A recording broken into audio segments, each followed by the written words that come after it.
Welcome to all of you in this video. Today we will discuss about ठक प्रत्यय। आज हम लोग discuss करने वाले हैं कि ठक प्रत्यय क्या होता है। तो देखते हैं ठक जो प्रत्यय है वह तद्धित प्रत्यय है। ठक प्रत्यय है वह तद्धित प्रत्यय है।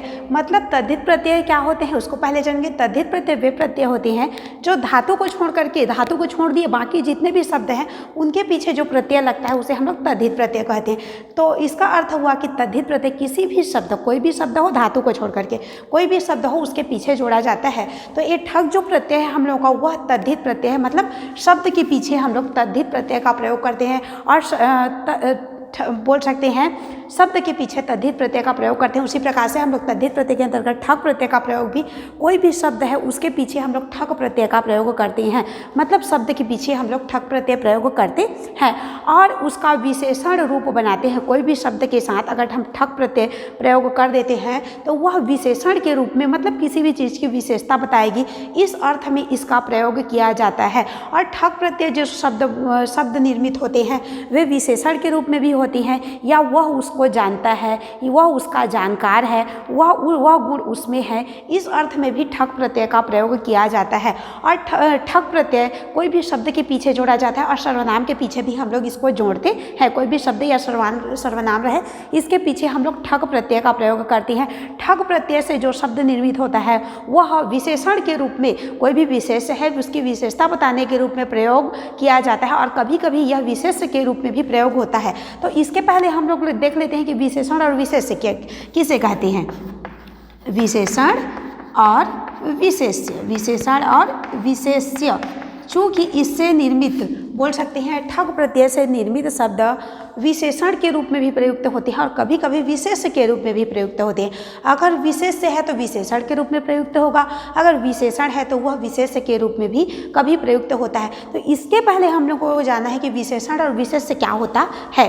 तो विशेषण पहले देख लेते हैं। विशेष्य जिसकी विशेषता बताई जाती है, जिसकी विशेषता बताई जाती है उसे विशेष्य कहा जाता है और जिस माध्यम से, जिस तरीके से विशेषता बताई जाती है उसे विशेषण कहा जाता है। जैसे काला सांप, काला सांप बोलते हैं तो जो सांप है वो विशेष्य हुआ और काला उसका जो कलर है वह उसका विशेषण हो गया। जैसे देखिए सफ़ेद श्वेत चौक है, सफ़ेद चौक, तो जो चौक है वो विशेष्य हो गया। हम लोग चौक की विशेषता बता रहे हैं और विशेषण मतलब सफ़ेद, सो बोल सकते हैं श्वेत के माध्यम से, सफ़ेद के माध्यम से हम लोग विशेषता बता रहे हैं तो ये हो गया विशेषण। तो जिसकी विशेषता बताई जाती है वो विशेष्य हो गया और जिस माध्यम से विशेषता बताई जाती है वो विशेषण हो गया।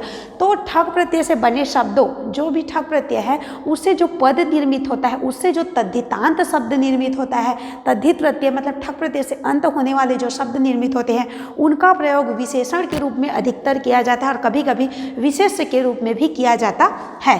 अब आगे हम लोग देख लेते हैं जो ठक प्रत्यय है। ठक प्रत्यय में हम लोग इक जोड़ते हैं। ठक प्रत्यय है उसमें हम लोग इक जोड़ते हैं। कहा जाता है कि हम लोग ठक प्रत्यय जोड़े, लेकिन हम लोग जब भी जोड़ते हैं तो इसमें इक जोड़ा जाता है। जैसे देख लीजिए समाज है, अगर इसमें हम लोग ठक प्रत्यय प्रयोग करते हैं तो यह सामाजिक हो जाएगा, यह सामाजिक हो जाएगा।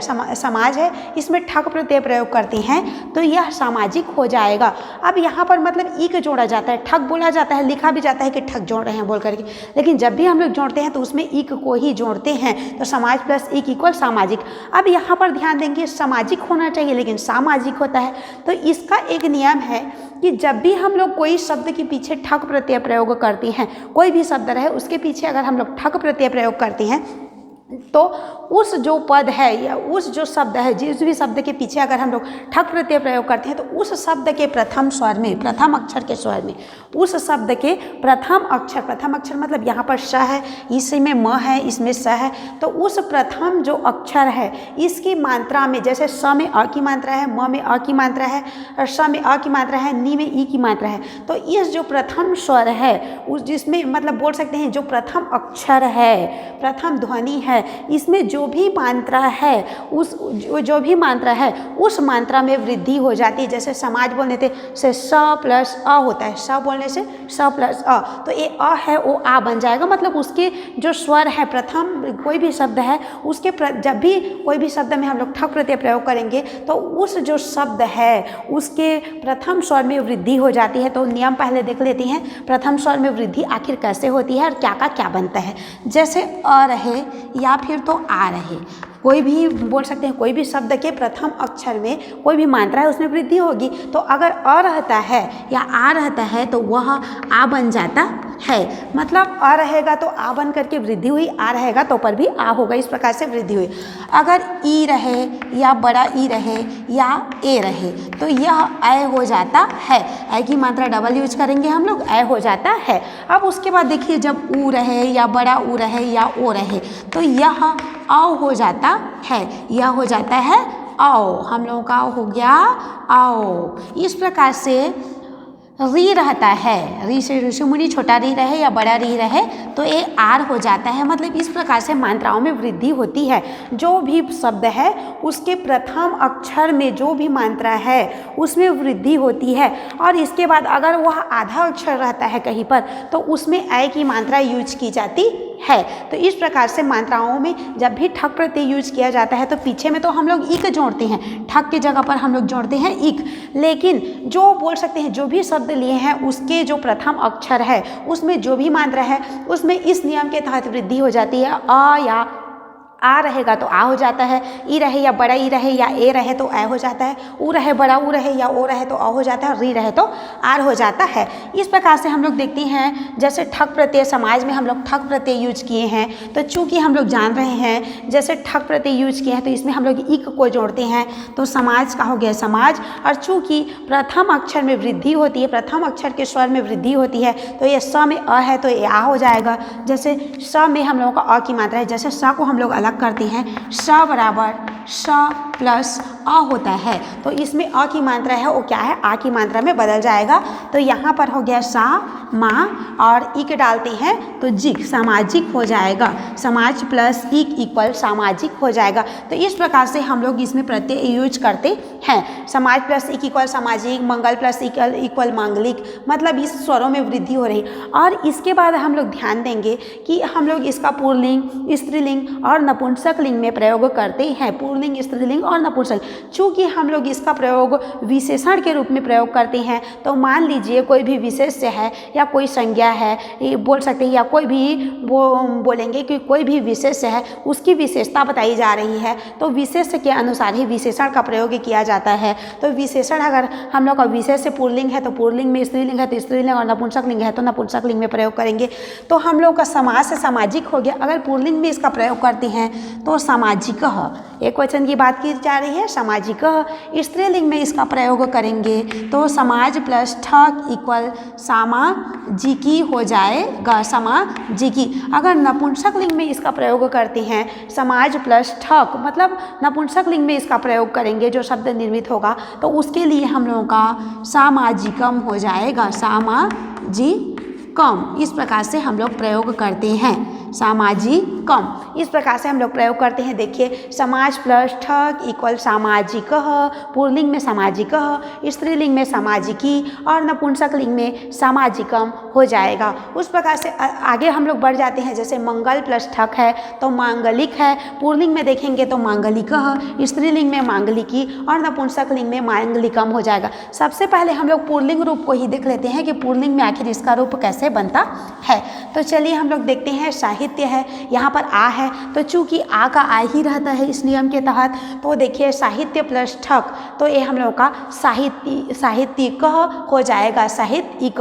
पुल्लिंग के बेस पर कर रहे हैं तो साहित्य प्लस ठक इक्वल साहित्यिक। अब यहाँ पर देखिए धर्म है, अगर हम लोग ले लेते हैं धर्म प्लस ठक, धर्म प्लस ठक तो चूंकि हम लोगों का धर्म प्लस ठक है, यहाँ पर धर्म प्लस ठक में अगर हम लोग धर्म में ठक प्रत्यय जोड़ेंगे तो इक जोड़ा जाता है और प्रथम स्वर धर्म में ध है जिसमें अ है उसको आ कर देंगे तो हम लोगों का धा हो गया और इक डालेंगे तो धार्मिक, धार्मिक हो गया। और चूंकि पुल्लिंग में यूज करेंगे तो धार्मिका हो गया है। धर्म प्लस ठक इक्वल धार्मिक, पुल्लिंग में यूज करेंगे तो धार्मिक, स्त्रीलिंग में यूज करेंगे तो धार्मिकी और नपुंसक लिंग में अगर प्रयोग करते हैं तो धार्मिकम हो जाएगा। तो इस प्रकार से हम लोग ठक प्रत्यय का प्रयोग करते हैं विशेषण पद निर्माण के लिए और कभी कभी विशेष्य के लिए भी इसका प्रयोग किया जाता है। अब आगे बढ़ जाते हैं। नीति, हम लोगों के पास है एक शब्द नीति। नीति पे अगर हम लोग ठक प्रत्यय प्रयोग करते हैं तो चूंकि यहाँ पर ई की मात्रा है तो ई का हम लोगों का ई का आय हो जाता है। तो यहाँ पर देखिए ना का ना हो गया और इसमें ई है तो इसमें हम लोग आय डालेंगे नियम के तहत। तो नैति और कह, नैतिक, नीति प्लस ठक इक्वल नैतिक हो गया। पुल्लिंग में नैतिकः, स्त्रीलिंग में हम लोगों का हो जाएगा नैतिकी और नपुंसक लिंग में नैतिकम प्रयोग करेंगे। इस प्रकार से हम लोग इसका प्रयोग करते हैं। अब देखिए दिन है तो दिन प्लस ठक इक्वल दैनिक, दैनिकः पुल्लिंग में और स्त्रीलिंग में दैनिकी, नपुंसक लिंग में दैनिकम हो जाएगा। अगर उद्योग पर करेंगे, देखिए उद्योग, उद्योग है इसमें हम लोग ठक प्रत्यय प्रयोग करेंगे तो ऊ का यहाँ पर देखिए आव हो जाता है। तो उद्योग प्लस ठक तो ये हम लोगों का हो जाएगा औद्योगिक, औद्योगिक होना चाहिए। और पुल्लिंग में प्रयोग करेंगे तो औद्योगिकः, स्त्रीलिंग में प्रयोग करेंगे तो औद्योगिकी और नपुंसक लिंग में प्रयोग करेंगे तो औद्योगिकम हो जाएगा। मतलब ठक प्रत्यय में हम लोग इक को जोड़ते हैं, पुल्लिंग में इकः, स्त्रीलिंग में इकी और नपुंसक लिंग में इकम। ये हम लोगों की एक वचन की बात की जाए। अगर द्विवचन बहुवचन भी पढ़े जाएंगे तो उसमें हम लोग का कारक चिन्ह जैसे बोल सकते हैं, विभक्ति चिन्ह जैसे लगता है उसी प्रकार से और लगा दिया जाता है। अब यहाँ पर आगे बढ़ जाते हैं।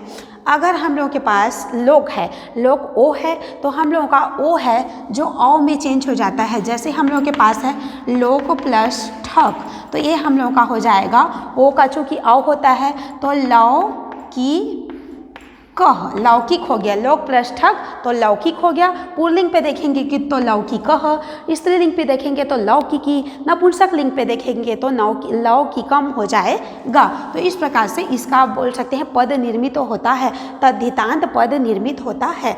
अब यहाँ पर देखेंगे पुराण है तो ऊ का औ हो जाता है, नियम के तहत ऊ का हो जाता है औ। तो पुराण प्लस ठक इक्वल पौराणिक, तो यहाँ पर पुल्लिंग में पौराणिकः, स्त्रीलिंग में पौराणिकी, नपुंसक लिंग में पौराणिक कम हो जाएगा।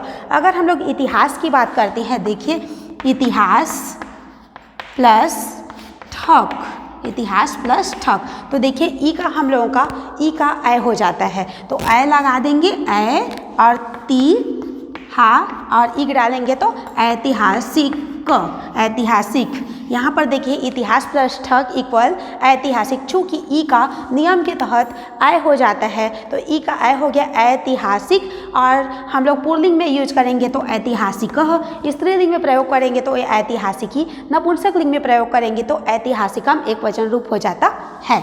अब आगे देख लेते हैं। जैसे हम लोग कृत, यहाँ पर देखिए कृत पर यूज करेंगे, कृत प्लस ठक प्रयोग करेंगे तो हम लोगों का चूँकि री का आर हो जाता है, री का हो जाता है आर। तो यहाँ पर देखिए हम लोग इसको स्टेप बाय स्टेप सॉल्व करके कोशिश करते हैं। जैसे क प्लस री प्लस त प्लस ठक का चूँकि हम लोग जोड़ते हैं इक, ठक को जोड़ते हैं हम लोग इक। देखिए क का क हो गया, री की मात्रा अलग कर दिए, त का त कर दिए और ठक में हम लोग चूँकि जोड़ते हैं इक। अब यहाँ पर देखिए जो री है आर में बदल जाता है तो यहाँ पर क का क हो गया और री चूँकि हम लोग के नियम के तहत आर में बदल जाता है तो यहाँ पर हम लोग लिख दिए आर प्लस त प्लस इक। यहाँ पर देखिए क का क हो गया, री को आर कर दिए, त का त हो गया, इक का हो गया इक। अब देखिए क में आ की मात्रा का हो गया और र है और तिक है, त ई क। अब यहाँ पर देखिए का हो गया, र को हाफ लिख देते हैं, र हो गया और त में ई की मात्रा छोटा ती है, ती और का हो गया क। तो इस प्रकार से देखिए कार्तिक हो गया। अब हम लोग इसको अच्छे तरीके से लिख सकते हैं, कार र को ऊपर में ऐड कर देंगे। इस प्रकार से देखिए र को ऊपर में ऐड कर दिए और क। इस प्रकार से कृत प्लस ठक इक्वल कार्तिक हो जाएगा। पुल्लिंग की बात करेंगे तो कार्तिकः, स्त्रीलिंग की बात करेंगे तो कार्तिकी हो जाएगा। अब नपुंसक लिंग में इसको करेंगे तो कार्तिकम हो जाएगा, एक वचन रूप हो जाएगा। मतलब एक वचन पुल्लिंग, स्त्रीलिंग और नपुंसक लिंग रूप इस प्रकार से होगा। अब देखिए हाफ अक्षर है, कोई भी अक्षर है वो आधा है, उसके साथ कैसे जोड़ते हैं। जैसे न्याय प्लस ठक तो यहाँ पर देखिए कोई भी आधा अक्षर है उसमें हम लोग ऐ की मात्रा प्रयोग करेंगे। ऐ की मात्रा कोई भी आधा अक्षर है, अगर कोई भी शब्द के स्टार्टिंग में या शुरुआत में आधा हाफ अक्षर है तो उसमें हम लोग ऐ की मात्रा यूज करेंगे। तो न्याय प्लस ठक इक्वल न्याय ई क, न्यायिक हो जाएगा। पुल्लिंग की बात करेंगे तो न्यायिकः, स्त्रीलिंग में न्यायिकी, नपुंसकलिंग में न्यायिकम हो जाएगा। तो इस प्रकार से हम लोग ठक प्रत्यय का प्रयोग करते हैं। समाज प्लस ठक इक्वल सामाजिकः, मंगल प्लस ठक इक्वल मांगलिकः, साहित्य प्लस ठक इक्वल साहित्यकः, धर्म प्लस ठक इक्वल धार्मिकः, नीति प्लस ठक इक्वल नैतिकः, दिन प्लस ठक इक्वल दैनिकः, उद्योग प्लस ठक इक्वल औद्योगिकः, लोक प्लस ठक इक्वल लौकिकः, कृत प्लस ठक इक्वल कार्तिकः, इतिहास प्लस ठक इक्वल ऐतिहासिकः, न्याय प्लस ठक इक्वल न्यायिकः और पुराण प्लस ठक इक्वल पौराणिकः, लोक प्लस ठक इक्वल लौकिकः। उसी प्रकार से स्त्रीलिंग में हम लोगों का सामाजिकः, स्त्रीलिंग सामाजिकी, पुल्लिंग में सामाजिकः, स्त्रीलिंग में सामाजिकी, नपुंसकलिंग में सामाजिकम। अगर मंगल का देखेंगे, मंगल का, तो पुल्लिंग में मांगलिकः, स्त्रीलिंग में मांगलिकी और नपुंसकलिंग में मांगलिकम। ठक प्रत्यय लगाने के बाद इसका बोल सकते हैं रूप या पद निर्मित होता है। तो इस प्रकार से हम लोगों ने सीखा कि इसका एक वचन बोल सकते हैं, इसका एक वचन पुल्लिंग, स्त्रीलिंग और नपुंसकलिंग में इसका रूप ठक प्रत्यय लगने के बाद कोई भी शब्द है उसके पीछे ठक प्रत्यय लगता है तो स्त्रीलिंग एक वचन, पुल्लिंग एक वचन और नपुंसकलिंग में एक वचन रूप इस प्रकार से बनता है। और देखेंगे प्रथम जो स्वर है, कोई भी बोल सकते हैं शब्द है, उसके प्रथम जो अक्षर है उसके स्वर में इस प्रकार से वृद्धि होती है। अब हम लोग देख लेते हैं कि इसको वाक्यों में कैसे प्रयोग करती हैं। तो चूंकि हम जान रहे हैं कि यह विशेषण के रूप में यह जो भी शब्द निर्मित होता है ठक प्रत्यय के बाद वह विशेषण के रूप में निर्मित होता है और कभी कभी विशेष्य के रूप में भी बदल जाता है। तो यहाँ पर देखेंगे कोई भी विशेष्य है उसकी विशेषता बताने के लिए इसका प्रयोग किया जाता है।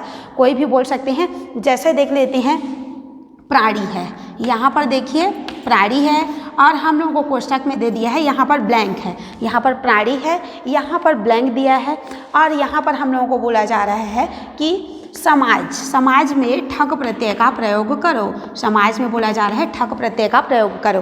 तो ये हम लोगों का है विशेष्य, प्राणी की विशेषता बताई जा रही है तो ये हम लोगों का हो गया विशेष्य। और हम लोगों को यहाँ पर प्रयोग करना है विशेषण। तो विशेषण रूप बनाएंगे हम लोग समाज का बनाएंगे हम लोग विशेषण रूप, वो भी किसके बेस पर, प्राणी के बेस पर। तो हम लोगों का प्राणी पुल्लिंग के सामाजिकः प्राणी, तो हम लोगों का यहाँ पर हो जाएगा सामाजिकः प्राणी। इस प्रकार से सामाजिकः ये हम लोगों का एक वचन बोल सकते हैं। तो एक वचन रूप यहाँ पर प्रयोग करेंगे हम लोग तो हो जाएगा सामाजिकः प्राणी। मतलब हम लोग इसको विशेष्य को भी देखेंगे, विशेष्य के अनुसार विशेषण प्रयोग होगा और जो भी हम लोगों के जिसके साथ हम लोगों को प्रयोग करने के लिए बोला जाता है उसके साथ हम लोग ठक प्रत्यय प्रयोग करेंगे। अब इसके बाद हम लोग देख लेते हैं जैसे इसका प्रयोग कैसे किया जाता है विशेषण और विशेष्य में। तो यहाँ पर हम लोग ले लेते हैं सीरियल बाई विशेष्य और इधर ले लेते हैं विशेषण का प्रयोग करना है, विशेषण का प्रयोग करना है हम लोगों को विशेष्य के अनुसार।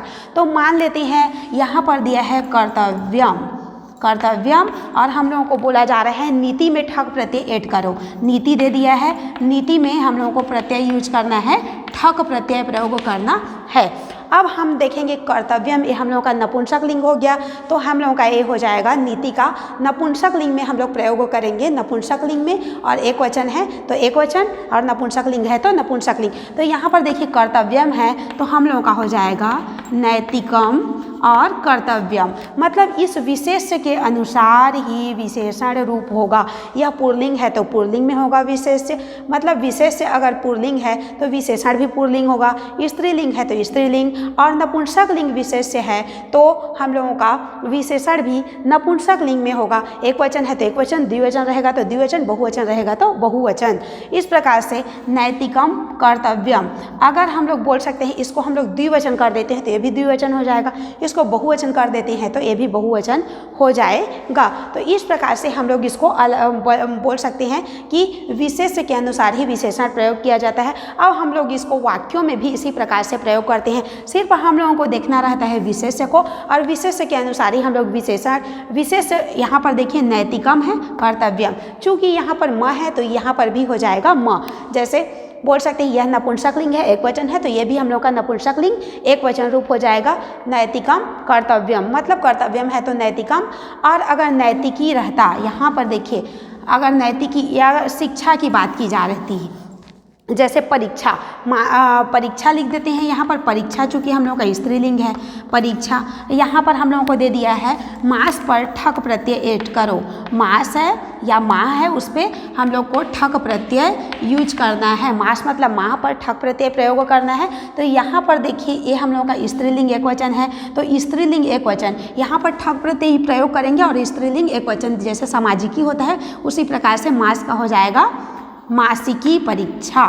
मासिकी परीक्षा मतलब ये दोनों एक दूसरे से संबंधित रहेंगे, ये दोनों एक दूसरे से संबंधित रहेंगे। अगर बोल सकते हैं विशेष्य, जिस भी बोल सकते हैं विशेष्य है पुल्लिंग, स्त्रीलिंग या नपुंसक लिंग, जिसमें भी जिस लिंग में है उसी लिंग में विशेषण का प्रयोग किया जाएगा। एक वचन, द्विवचन, बहुवचन, जिस वचन में है उस वचन में इसका प्रयोग किया जाए। अब हम लोग देख लेते हैं वचन आखिर इसका कैसे बनता है। जैसे हम लोग पुल्लिंग में देखेंगे तो इसका वचन बोल सकते हैं एक वचन, द्विवचन, बहुवचन रूप बालक के समान चलता है। जैसे बालकः, बालकौ, बालकाः, सामाजिकः, सामाजिकौ, सामाजिकाः। मतलब पुल्लिंग में बालक के समान इसका बोल सकते हैं एक वचन, द्विवचन और बहुवचन रूप होता है। प्रथमा विभक्ति में जैसे होता है उसी पर, जैसे बालकः, बालकौ, बालकाः, सामाजिकः, सामाजिकौ, सामाजिका। और स्त्रीलिंग में हम लोग देखेंगे कि इसका रूप जननी की तरह चलता है। जननी, जनन्यौ, जनन्यः, जननी, जनन्यौ, जनन्यः। तो अगर इसको देखेंगे तो सामाजिकी, सामाजिक्यौ, सामाजिक्यः, इस प्रकार से इसका रूप बन जाएगा। अगर हम लोग नपुंसक लिंग की बात करेंगे तो नपुंसक लिंग में इसका रूप फल की तरह चलता है। जैसे फलम, फले, फलानि, सामाजिकम, सामाजिके, सामाजिकानि। मतलब जब ठक प्रत्यय प्रयोग करेंगे तो इस प्रकार से एक वचन, द्विवचन, बहुवचन रूप भी इसमें, जैसे हम लोगों का बालक के समान, जननी के समान, और हम लोगों का इसका नपुंसक लिंग में फल की तरह इसका एक वचन, द्विवचन और बहुवचन रूप बनता है। जैसे हम लोगों का स्त्रीलिंग है, एक वचन है तो ये भी एक वचन हो गया। ये द्विवचन रहता तो इसको भी द्विवचन करना पड़ता है, बहुवचन रहता तो इसको भी हम लोग बहुवचन रूप इसका बनाते। अब इसके बाद देख लेते हैं कि वाक्यों में चूंकि आप सीधा बोल सकते हैं जब विशेषण विशेष्य को देख करके ही हम लोग विशेषण के रूप में इस पर हम लोग बोल सकते हैं कि ठक प्रत्यय का प्रयोग करेंगे। और विभक्ति चिन्ह जैसे बालक में लगाते हैं एक वचन, द्विवचन, बहुवचन में सिर्फ, और स्त्रीलिंग में हम लोग जननी में जैसे लगाते हैं और नपुंसक लिंग में जैसे फल में लगाते हैं, उसी प्रकार से विशेषण में हम लोग, अगर हम विशेषण में उसी प्रकार से हम लोग ऐड करेंगे। जिस प्रकार से विशेष्य रहेगा उसी प्रकार से विशेषण का प्रयोग किया जाएगा। जैसे देख लेते हैं स्थिति है, हम लोगों के पास है स्थिति चूँकि हम लोगों का बोल सकते हैं, जैसे हम लोगों को दे दिया है समाज में ठग प्रत्यय प्रयोग करना है। समाज में हम लोगों को करना है ठग प्रत्यय, और हम लोगों को दे दिया है स्थिति। ये हम लोगों का विशेष्य है, ये हम लोगों का हो गया विशेष्य, और विशेषण का प्रयोग करना है। या फिर तो हम लोगों को यहाँ पर दे दिया होता, बोल सकते हैं विशेषण और विशेष्य का प्रयोग करो, ऐसा भी बोला जा सकता है किसी क्वेश्चन में। तो यहाँ पर देखिए विशेष्य के अनुसार विशेषण का प्रयोग किया जाता है। ये हम लोग का स्त्रीलिंग है और एक वचन है, तो समाज में हम लोग ठक प्रत्यय प्रयोग करेंगे और स्त्रीलिंग एक वचन रूप, तो हम लोग का हो जाएगा सामाजिकी। स्त्रीलिंग एक वचन देखिए सामाजिकी स्थिति। अब इस प्रकार से हम लोग इसके आगे पीछे कुछ भी सेंटेंस प्रयोग कर सकते हैं। जैसे अत्र सामाजिकी स्थिति प्रशंसनीय भवति, यहाँ सामाजिक स्थिति प्रशंसनीय होती है। या अस्ति का प्रयोग कर सकते हैं, अत्र सामाजिकी स्थिति अस्ति, यहाँ सामाजिक स्थिति है। या फिर अच्छी है बोल सकते हैं, या खराब है, जो भी बोलना है उसके पीछे हम लोग ऐड करते जाएंगे। मतलब यहाँ पर कोई भी यूज कर सकते हो आप लोग, और इधर का और आगे जो भी सेंटेंस पद निर्माण करेंगे उसका प्रभाव इन दोनों के ऊपर नहीं पड़ता है। यहाँ पर विशेष और विशेषण का ही संबंध पाया जाता है। जब भी हम लोग ठक प्रत्यय प्रयोग करेंगे तो विशेष्य के अनुसार ही विशेषण का प्रयोग किया जाएगा। मतलब ठक प्रत्यय लगाने के बाद स्त्रीलिंग, पुल्लिंग या नपुंसक लिंग, एक वचन, द्विवचन या बहुवचन कैसे प्रयोग करेंगे वह विशेष्य पर ही निर्भर करेगा। तो या फिर हम लोग कभी कभी विशेष्य के साथ भी इस ठक प्रत्यय का प्रयोग करते हैं, तो उसका भी बोल सकते हैं विशेषण जिस प्रकार से रहेगा उस प्रकार से विशेष्य होगा, और विशेष्य जिस प्रकार से होगा उसी प्रकार से विशेषण होगा। मतलब विशेषण और विशेष्य में दोनों में संबंध पाया जाता है। उसके वचन के अनुसार और लिंग के अनुसार ही विशेष्य और विशेषण एक दूसरे से संबंधित रहते हैं। मतलब एक दूसरे के लिंग के अनुसार, वचन के अनुसार ही एक दूसरे से संबंधित रहते हैं। अब इस प्रकार से हम लोग का ठक प्रत्यय में इक को जोड़ा जाता है, जो कि बोल सकते हैं विशेषण पद निर्माण के लिए या कभी कभी विशेष पद निर्माण के लिए भी ठक प्रत्यय का प्रयोग किया जाता है। और बोल सकते हैं कि इस जब भी ठक प्रत्यय प्रयोग करते हैं तो जो भी शब्द के साथ हम ठक प्रत्यय प्रयोग करेंगे, मतलब इक प्रत्यय बोल सकते हो, ठक प्रत्यय प्रयोग करेंगे तो उसके प्रथम जो अक्षर है उसके स्वर में क्या हो जाती है, हम लोगों की वृद्धि हो जाती है। और ठक के साथ ठक की जगह पर हम लोग इक प्रत्यय प्रयोग करते हैं। और पुल्लिंग में जैसे इका हो गया, स्त्रीलिंग में इकी और नपुंसक लिंग में इकम बोल सकते हैं, एक वचन रूप में ऐसा होता है। तो इस प्रकार से हम लोगों का यहाँ से ठक प्रत्यय पूर्ण होता है। Thank you.